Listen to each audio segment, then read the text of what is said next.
అండి. Good morning viewers. Good morning public.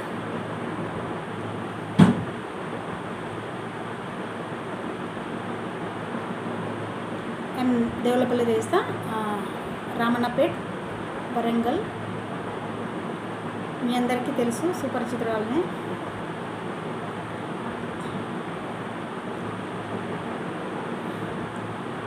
మీకు ఈరోజు తెలియజేసేది ఏంటంటే,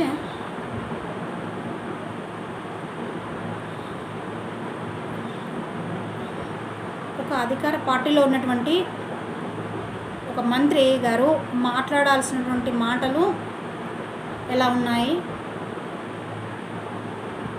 అసెంబ్లీలో మాట్లాడేటువంటి పర్సన్స్ అంటే అధికారంలో ఉన్నటువంటి వాళ్ళు ఎలాంటి లాంగ్వేజ్ యూజ్ చేస్తున్నారు, ఎలాంటి మాటలు మాట్లాడుతున్నారు, ఎలా అవమానిస్తున్నారు. మరి ప్రతిపక్ష పార్టీని మరి మీరు ఓట్లేసి గెలిపించారు, అధికార పార్టీని అధికారంలో కూర్చుండబెట్టారు. ఇంకా వారేమో అధికారంలో కూర్చొని అహంతోని ఎంత విర్రవీగుతున్నారో చూడండి. రోజు న్యూస్ చూస్తుండండి, ఎలా విర్రవీగుతున్నారు, ఎలాంటి అహంతోని ఎలా పేటరైపోతున్నారు. ఆ లాంగ్వేజ్ ఏంటి, ఆ పద్ధతులు ఏంటి, ఆ మాట్లాడే పద్ధతి ఇంకెప్పుడు ఎక్కడ చూసిండము, ఇదివరకు ఎక్కడ చూసిండము. నీ అమ్మ అనేటువంటి లాంగ్వేజ్ యూజ్ చేస్తున్నాడు. మొన్ననేమో రేవంత్ రెడ్డి గారు, బట్టి విక్రమార్క గారు మహిళలను నమ్ముకుంటే బస్ స్టాండ్ అని మాట్లాడతారు, కేటీఆర్ గారిని పట్టుకొని. అంటే వారి మాటలు వినకండి అని చెప్పడం, వీరేంటి సలహా ఇవ్వడం.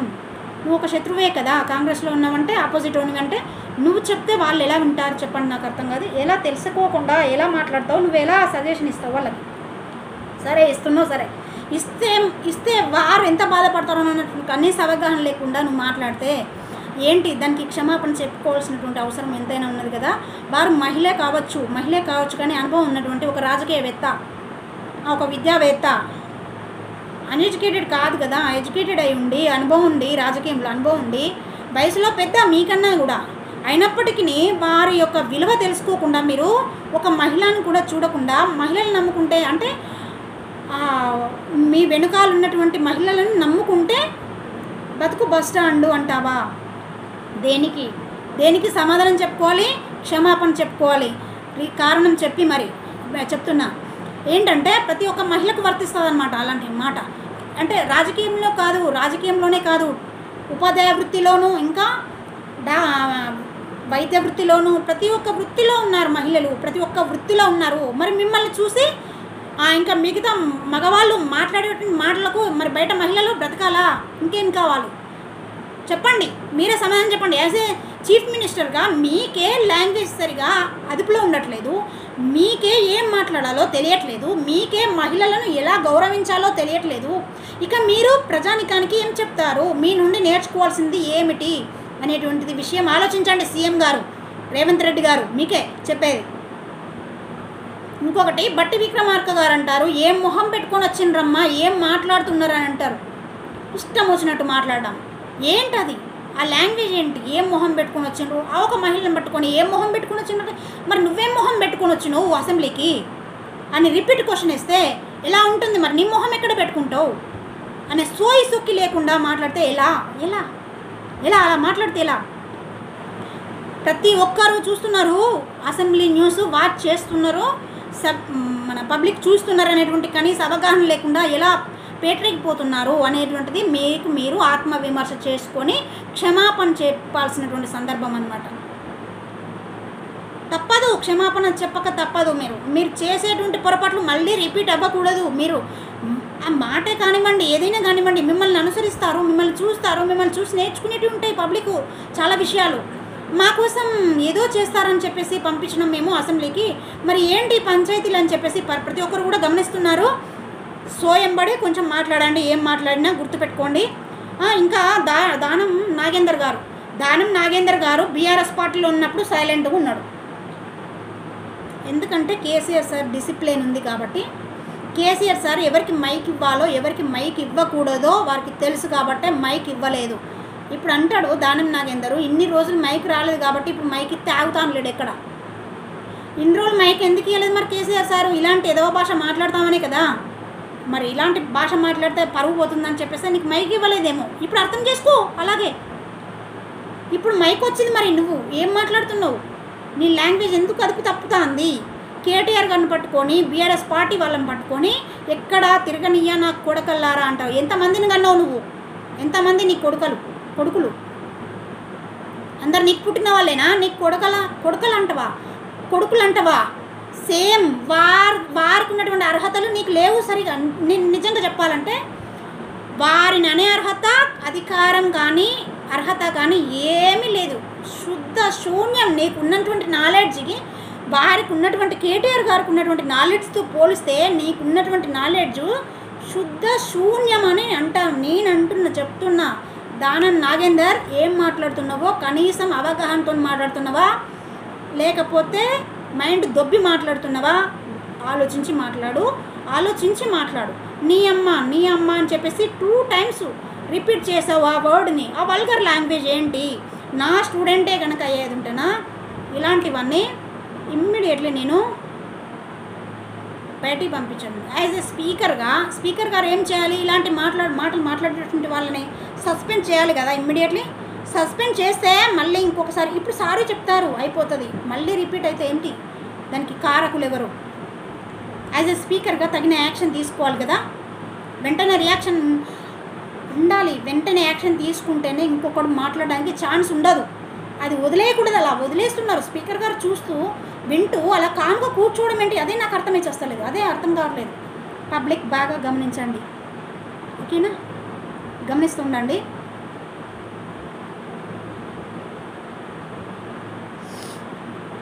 ఇంకొకటి,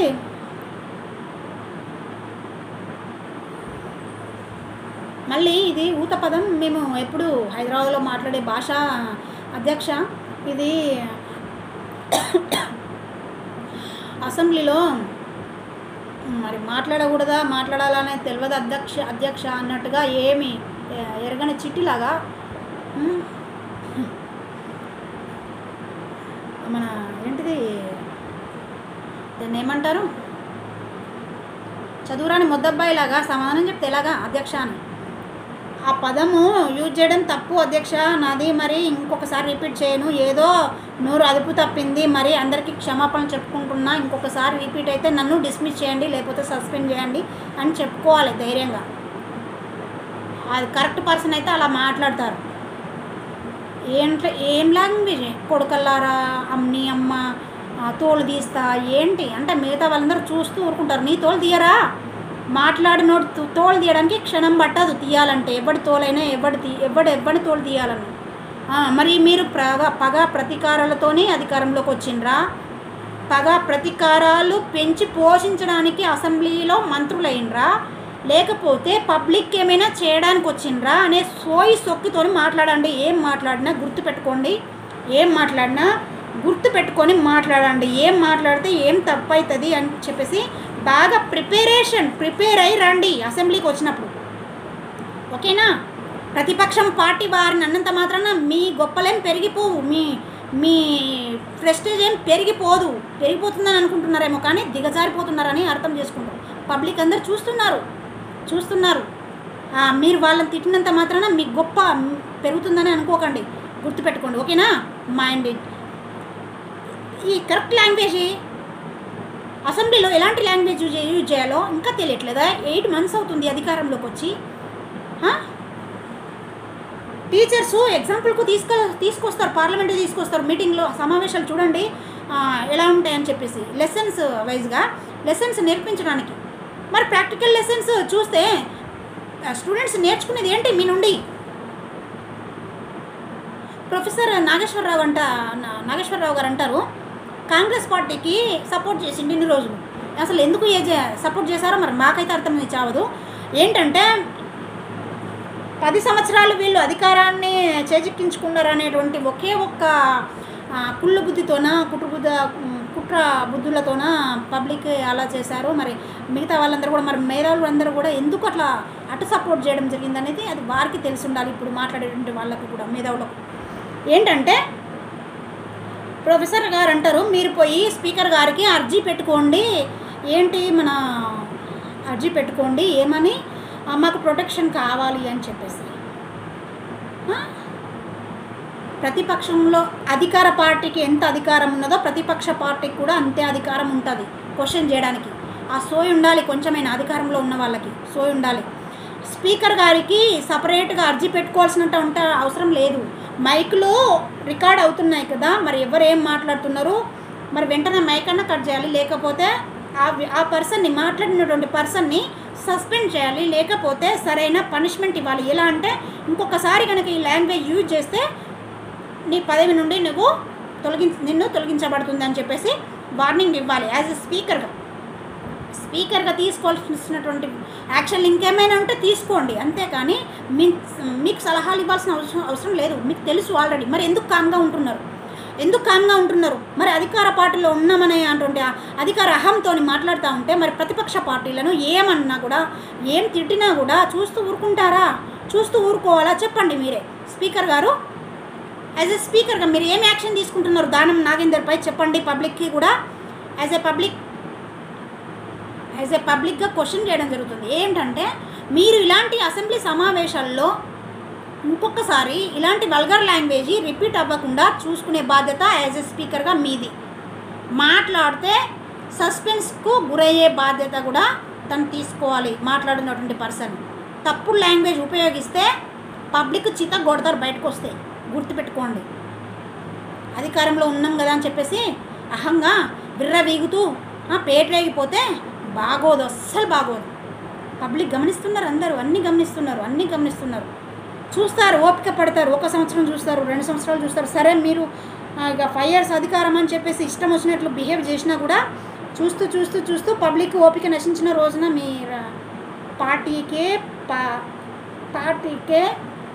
అడ్రస్ లేకుండా పోయే రోజులు కూడా వస్తాయి. పార్టీ అంతటి స్థితికి దిగజారిపోతున్నారు మీరు. బీ కేర్ఫుల్ కాంగ్రెస్ చెప్తున్నా. మాట్లాడే ముందర కేటీఆర్ గారిని కానీ, కేసీఆర్ గారిని కానీ, బీఆర్ఎస్ పార్టీని కానీ మాట్లాడే ముందర ఎందుకు ఇలాంటి లాంగ్వేజ్ యూజ్ చేస్తున్నాం, ఎందుకు ఇలాంటి మాటలు మాట్లాడుతున్నాం, ఎవరిని పట్టుకొని ఎవరిని ఏం మాట్లాడుతున్నాం అనేటువంటి కనీస సోయితో మాట్లాడండి. వారికి ఉన్నటువంటి నాలెడ్జ్లో మీకు ఆఫ్ కూడా లేదు. ఆఫ్ నాలెడ్జ్ అని చెప్తున్నా. మీదంతా కూడా ఆఫ్ నాలెడ్జ్ అనే చెప్తున్నా. నేను చెప్తున్నా. డైరెక్ట్ చెప్పమని చెప్తా. అసెంబ్లీకి వచ్చి చెప్పాలా? మీది ఆఫ్ నాలెడ్జే. కేటీఆర్ గారితో పోలిస్తే మటుకు మీది ఆఫ్ నాలెడ్జ్ అని చెప్తా. ఖచ్చితంగా చెప్పగలను. పబ్లిక్ కూడా చెప్పగలరు మీ గురించి. సో ఇంకెప్పుడు కేటీఆర్ గారిని పట్టుకొని ఏం మాట్లాడాలో ఆచితూచి మాట్లాడండి.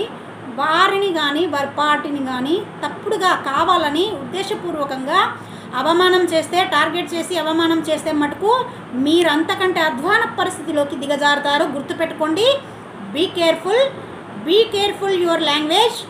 ఓకే, మాట్లాడే ముందర ఆచితూచి మాట్లాడండి. మీరు ఒక అసెంబ్లీలో పదవిలో ఉన్నారు, నార్మల్ పర్సన్ కాదు. కాబట్టి ఆ రెస్పెక్టు, ఆ చైర్కున్నటువంటి రెస్పెక్ట్ను కాపాడండి. ఇంకెవరున్నా కూడా ఆ చైర్లో కూర్చున్నటువంటి పర్సన్కి అంత రెస్పెక్ట్ ఇచ్చేలా ఉండాలి. మిమ్మల్ని చూసి పబ్లిక్ ఏం నేర్చుకోవాలో ఒకసారి ఆత్మవిమర్శ చేసుకోండి. ఇంటికి వెళ్ళి ఏం మాట్లాడుతున్నారు. మళ్ళీ ఇది ఊత పదము, ఇది వాడుతున్నాం మేము, మా నార్మల్ లాంగ్వేజ్గా మేము యూజ్ చేస్తాం అధ్యక్ష అని చెప్తున్నాం. బుద్ధి లేదు కొంచెం కూడా. బుద్ధి లేకపోతే సరే. ఏం నేర్చుకున్నావయ్యా చదువు? ఏం నేర్చుకున్నావు? ఏం సంస్కారం ఉంది నీకు? ఎలా వచ్చావు అసెంబ్లీకి? నాకు అర్థమై చావదు. బీఆర్ఎస్లో ఉన్నప్పుడు గడ్డి పీకినావు. బీఆర్ఎస్లో ఉన్నప్పుడు ఏం చేసినావు? బీఆర్ఎస్ని ఇవాటి రోజున ఆయన కేటీఆర్ గారిని పట్టుకొని తిడుతున్నావు దివానా. బీఆర్ఎస్లో ఉన్నప్పుడు ఎందుకు మాట్లాడలేదు మరి ఇదే మాట? మరి ఆ పార్టీ నుండి ఈ పార్టీకి వచ్చినావు. సరే నువ్వేం చేస్తావో నువ్వు చెప్పుకొని చావు. అంతేకాని నువ్వు ఎక్కడ తిరగనియా బిడ్డ, తోలు తీస్తా బిడ్డ, కొడక, నీ అమ్మ అంటే పడుతూ ఊరుకుంటారా? తోలు తీస్తారు, నీ తోలు తీస్తారు దివానా. పబ్లిక్ అందరు చూస్తున్నారు. కేటీఆర్ గారు ఏం చేతులు ముడుచుకొని కూర్చోరు. బీఆర్ఎస్ పార్టీ అంటే చేతులు ముడుచుకొని కూర్చునే పార్టీ కాదు. గుర్తుపెట్టుకోండి. మీకంటే మీరు రౌడీయిజం చేస్తే మీకన్నా పెద్ద రౌడీయిజం చేయగలరు. బట్ ఇదంతా నాన్ సెన్స్, అవసరం లేదు. It's not necessary. మీరు నేర్పిస్తున్నారు పబ్లిక్కి రౌడీజం అంటే ఏంటిది, దౌర్జన్యం అంటే ఏంటిది, దోపిడీ అంటే ఏంటిది, దొంగతనాలు అంటే ఏంటిది, వల్గర్ లాంగ్వేజ్ అంటే ఏంటిది, అన్నీ కూడా మీ నుండే చెడు అన్నీ నేర్చుకునేయడానికి ఛాన్స్ వచ్చేసింది. ఇప్పుడు పబ్లిక్కి 8 నెలల నుండి చూస్తున్నారు. 8 నెలల నుండి మీ నుండి నేర్చుకునేదంతా ఇదే. ఇంకేమన్నా ఉన్నదా చెప్పండి. మీ నోట చెప్పండి. ఏమన్నా ఏమన్నా మంచి విషయాలు ఉన్నాయా? ఏమన్నా చేసిన మంచి ఉన్నదా చెప్పండి పబ్లిక్కి. బుద్ధి ఉండాలి కదా కొంచెమైనా మాట్లాడేప్పుడు. ఏం మాట్లాడుతున్నాం అనేది. ఆయన మీద కసి ఉంటే, అంత కసి ఉంటే ఇంటికి పోయినాక నువ్వు వరుకో, నీ ఇంట్లో నువ్వు నోరు తెరిచి అరుసుకో. తన మీద ఏమైనా కోపం ఉంటే, కసి ఉంటే నీ ఇంట్లో అరువు. అసెంబ్లీలో ఇష్టం వచ్చినట్టు మాట్లాడితే తోలు తీయరా? నీ తోలు తీస్తారు, జాగ్రత్త. ఇంకెప్పుడు ఇలాంటి లాంగ్వేజ్ యూజ్ చేయకు. చేస్తే మటుకు బాగోదు. పబ్లిక్తో సరైన బుద్ధి చెప్పించుకోవడానికే నువ్వు ఇలాంటి మాటలు మాట్లాడుతున్నట్టున్నావు. మహిళలను అవమానించడం ఏంది? కేటీఆర్ గారిని పట్టుకొని ఇష్టం వచ్చినట్టు మాట్లాడడం ఏంది? తీసిపారేసినట్టు ఇన్సల్ట్ చేయడం, కావాలని ఇన్సల్ట్ చేయడం. దివానల్లరా కావాలని ఇన్సల్ట్ చేస్తున్నారు. సస్పెండ్ చేయండి స్పీకర్ గారు ఇమ్మీడియట్లీ. అటువంటి వారిని సస్పెండ్ చేయండి. బుద్ధి జ్ఞానమైన నేర్చుకొని వస్తారు మళ్ళీ కొద్ది కాలం సస్పెండ్ చేయండి, బుద్ధి వస్తుంది. ఎందుకు ఉంచుకుంటున్నారు? అలా మాట్లాడుతుంటే ఎలా సపోర్ట్ చేస్తారు మీరు? ఎంత కామ్గా ఎలా చూస్తున్నారు, ఎలా వింటున్నారు? అదే ప్రతిపక్షానికైతే మైక్ కట్ చేస్తారు, మాట్లాడనివ్వరు. మంచి మాటలు అంటే వాళ్ళు అడగాల్సినటువంటి క్వశ్చన్స్ అడుగుతున్నప్పటికీ, వాళ్ళు చెప్పాల్సినటువంటి విషయం చెప్పాలనుకున్నప్పటికీ మధ్యలోనే టైం చూసుకుంటారు, కట్ చేస్తారు. మాట్లాడేవారికి ఛాన్స్ ఇవ్వరు. అధికార పార్టీలో ఉంటే మటుకు ఇష్టం వచ్చినట్టు మాట్లాడితే వాళ్ళ మైక్ కట్ చేయకుండా. అయినా మైక్ కట్ చేస్తే పబ్లిక్ ఎలా తెలుస్తుంది? కట్ చేయకపోవడం బెటర్లే ఒక విధంగా చెప్పాలంటే. బట్ మీరు తీసుకునేటువంటి యాక్షన్ ఏంటి? యాజ్ ఎ స్పీకర్గా తీసుకోండి ఇమ్మీడియట్లీ. పబ్లిక్కి తెలియాలి ఏం యాక్షన్ తీసుకున్నారు. మళ్ళీ ఇలాంటి లాంగ్వేజ్ ఎవరి నోటి నుండి కూడా ఉపయోగించకుండా చూడండి. ఓకేనా? ఇప్పుడు ఒక ప్రభుత్వం, ఒక గవర్నమెంట్ ఉన్నదంటే ఆ గవర్నమెంట్ పైనే డిపెండ్ అయి ఉంటారు పబ్లిక్ అందరూ కూడా. మరి ఆ డిపెండ్ అయినటువంటి పబ్లిక్కి ఇవేనా మీరు నేర్పించేది? ఇవేనా? ఆలోచించండి, సరైన యాక్షన్ తీసుకోండి. మహిళలను అవమానించినందుకు మహిళా లోకానికి అంతటికి కూడా సారీ చెప్పాల్సిందే అన్నటువంటి వ్యక్తులు ఇంకొకసారి అది రిపీట్ కాకుండా చూసుకోవాల్సినటువంటి అవసరం ఎంతైనా ఉన్నది. సో పబ్లిక్ వింటున్నారా, చూస్తున్నారా? అసెంబ్లీ న్యూస్ చూడండి, పార్లమెంట్ న్యూస్ చూడండి. ఎవరు ఏం మాట్లాడుతున్నారు, ఎందుకు మాట్లాడుతున్నారు? అవసరం ఉండి మాట్లాడుతున్నారా, అవసరం లేక మాట్లాడుతున్నారా? కావాలని ఉద్దేశపూర్వకంగా ప్రతిపక్షంపై పగ తీర్చుకుంటున్నారా? మరి ఎలా? వీళ్ళ ఉద్దేశం ఏంటి? వీళ్ళ ఇంటెన్షన్ ఏంటి? అసలు అధికారంలోకి వచ్చినటువంటి కాంగ్రెస్ యొక్క ఇంటెన్షన్ ఏంటనేది బాగా అబ్జర్వ్ చేయండి. పబ్లిక్ ఎంత మేలు జరిగింది, ఎలాంటి లాంగ్వేజ్ నేర్పిస్తున్నారు, అసెంబ్లీలో ఏం మాట్లాడుతున్నారు, మరి మాట్లాడాల్సినటువంటి మాటలేనా అవి? సరైన స్పీకర్ గారు యాక్షన్ తీసుకోకపోయినా యాజ్ ఏ పబ్లిక్గా మనందరిపై బాధ్యత ఉన్నది. నెక్స్ట్ టైము ఏం చేయాలో సరైన బుద్ధి జ్ఞానం చెప్పండి. నెక్స్ట్ టైం వచ్చేటువంటి ఏ ఎలక్షన్స్లోనైనా కూడా ఇకనైనా కనీసం అవగాహనతో మంచి పార్టీకి సపోర్ట్ చేయండి, మంచి పార్టీని గెలిపించుకోండి. పబ్లిక్ ఆసరాగా ఉంటారు, అది ఆలోచించండి. నేను చెప్తున్నాను కదా, మీ ఇష్టం. అంటే మనం ఏం చేసినా మన ఆలోచన బట్టే మన గవర్నమెంట్ ఉంటుంది. అందుకు చెప్పడం జరుగుతుందన్నమాట. తెలుసో తెలియక ఒకసారి పొరపాటు జరిగినప్పటికీ మళ్ళీ అదే పొరపాటు చేయకూడదు కదా, అందుకు నేను అనేది. అందుకు బాగా ఆలోచించండి. నెక్స్ట్ టైం సర్పంచ్ ఎలక్షన్సే కానీ ఇంకే ఎలక్షన్సే కానీ మంచి పర్సన్స్ని దాన్ని ఏమంటారు, అధికార పార్టీకి వంతపాడడం కాకుండా అధికార పార్టీని క్వశ్చన్ చేసేటువంటి వ్యక్తులను, మన పబ్లిక్కి న్యాయం జరిగే విధంగా పబ్లిక్ కోసం ఆరాటపడే పర్సన్స్ని ఎన్నుకోండి. అలాంటి పార్టీకి సపోర్ట్ చేయండి. అలాంటి పార్టీలో ఉన్నటువంటి మెంబర్స్ని ఎన్నుకోండి. ఇకనైనా పబ్లిక్కి మంచి జరుగుతుంది, అంతా మంచిగా జరుగుతుందని భావిద్దాం. ఇంకెప్పుడు ఇలాంటి వాళ్ళకి మళ్ళీ ఛాన్స్ ఇవ్వకూడదు, గుర్తుపెట్టుకోండి. ఇప్పుడు ఉన్నటువంటి పర్సన్స్ అంతా కూడా ఎలా మాట్లాడుతున్నారు, ఎలా బిహేవ్ చేస్తున్నారు బాగా అబ్జర్వ్ చేయండి. ఓకేనా? Okay, thank you. క్వశ్చన్ చేసే మెంటాలిటీ ప్రతి ఒక్కరికి ఉండాలి.